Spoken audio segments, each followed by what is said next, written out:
রোকেয়া হলে আমরা ভোর 5:30টার দিকে বিভিন্ন হলে যাচ্ছিলাম।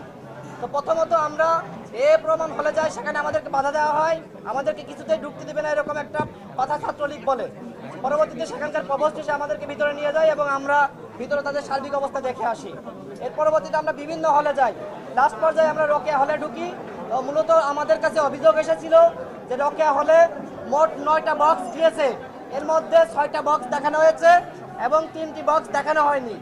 তো আমরা যখন রোকেয়া হলের ভিতরে প্রবেশ করি তখন মেয়েরা আমাদেরকে বলে যেখানে ভোট নেওয়া হচ্ছে তার পাশেই একটি রুম আছে, সেই রুমটি পাহারা দিয়ে রেখেছে 3 জন মামা।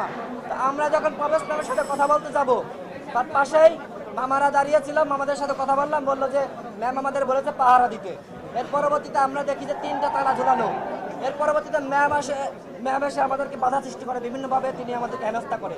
পরবর্তীতে ছাত্রীরা এসে সেই তালাগুলো ভেঙে ফেলে এবং আপনারা সব দেখেছেন যে কিভাবে ভোট ডাকাতি নির্বাচন তারা করতে যাচ্ছিল।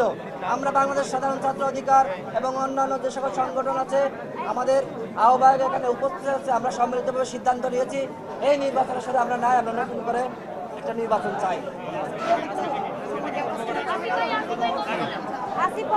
আচ্ছা, এবং আপনাদেরকে বলতে চাই যে আমরা এরপরে ইনস্ট্যান্ট একটা বিজ্ঞপ্তি এবং আমাদের কর্মসূচি